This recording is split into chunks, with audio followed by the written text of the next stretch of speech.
Hello there. Welcome back to Grade 12 Business Studies. In this video, I want to look at the typical exam question that is on impacts of recent and legislation. So we are going to look at our question 2 according to this question paper.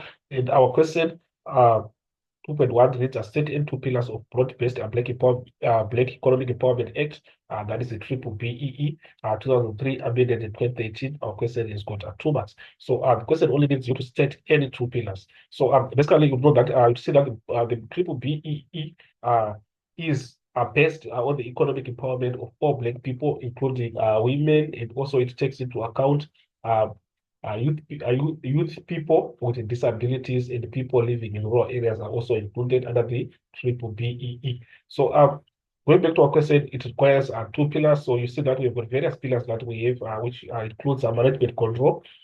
We have management control. We have got ownership, skills development, enterprise and supplier development, which is ESD brackets, socio-economic development or social responsibility. So these are the pillars that we have, but obviously our question requires only 2, which you can only state. So I will go to the next part of our question, which is read the scenario below and answer the question that follow, which is TOK services, which is double TS in brackets. TOK services operates as a call center.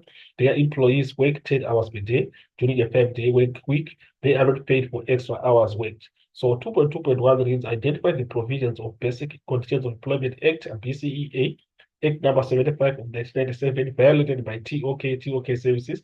Motivate your answer by quoting from the scenario above.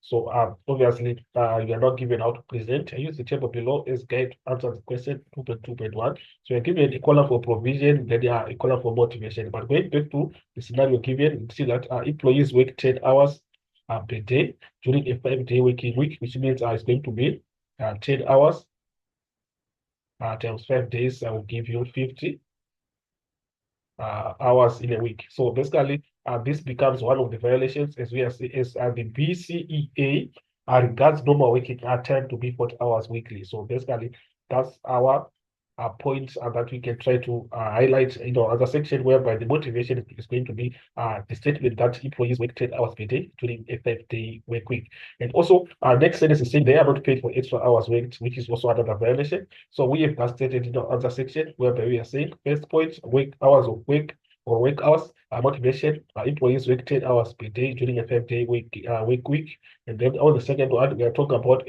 overtime, whereby the motivation says that they are not paid for extra hours worked. So basically, that's what we have. We go to the next part of our question, which is now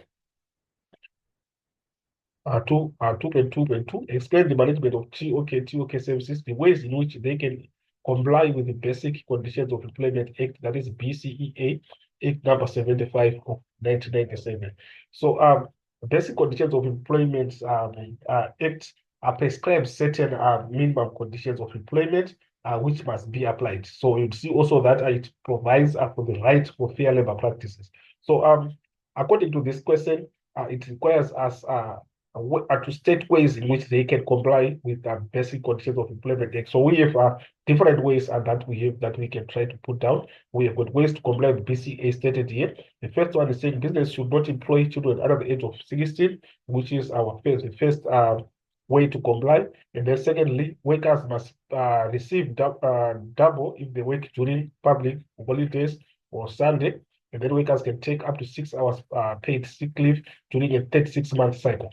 And then we've got workers should only work 9 hours per day in a 5-day working week, and then 8 hours per day in a 6-day work week, and then work hours should not exceed 45 hours a week, as we stated earlier. And then overtime should not exceed 10 hours a week, and that is 3 hours a day. So going back to our question, you see that the number of points that are required there, we have got a 4 marks. So obviously, the question can require at least 2 points. So go to 2.3, discuss the penalties for non-compliance with National Credit Act, which is National Credit Act 2005, Act number 34 of 2005.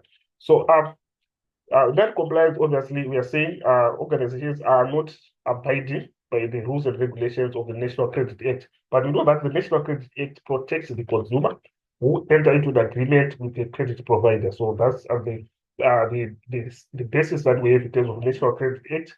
It was introduced to reduce reckless credit behavior. So that's why it was introduced to reduce reckless credit behavior by credit providers and consumers. It also to avoid or reduce over indebtedness in South Africa in particular. So this is what we have in terms of the requirements of the National Credit Act. So the question requires us to discuss penalties for non-compliance. So obviously we have those penalties stated in our answer section. You can try to just refer to our answer section and see those penalties. So we have got those penalties here that we can just try to go through. The first point is saying the business may not demand payment, sue or attach clients or consumers' salaries or assets. So that's the first penalty that can be imposed. The business may not charge any fee or interest or other charges under the specific credit agreement. And then next one, the national credit regulator may impose a fine or penalty on the basis of non-compliance. And then we've got the court may declare the granting of credit by the business reckless and may order consumers not to pay the creditor or part thereof to the business. And then lastly, the business will bear the cost of removing the negative information of clients or consumers who were blacklisted as a result of reckless lending. So this becomes the penalties that can be imposed for non-compliance with the National Credit Act. So you'll see that it is imperative for both credit providers and consumers to be in line with the National Credit Act requirements and also to be aware of the consequences of non-compliance. So basically, that's what we have and that's what is required. So I will go to the next part of our question, which is now our 2.4 and becomes the last part that we have got in this video. Evaluate the impact of Labor Relations Act 1998, Act 55 of 1998 on businesses. We have got formats on that question. So we tried and we are seeing that we've got the part that is saying evaluate. And obviously, evaluate, we are looking at both sides and we are looking at advantages and disadvantages of the Labor Relations Act. So basically, that's the requirements of the question. So going on to other section, we have those advantages and disadvantages articulated. So we can just try to go and see this in terms of the positive impact and then the negative impact. So for the positive impact of the Labor Relations Act, it protects rights of businesses in labor-related issues. It also, if you go and look at the other point that we have, workplace forums can add value to businesses if it functions properly.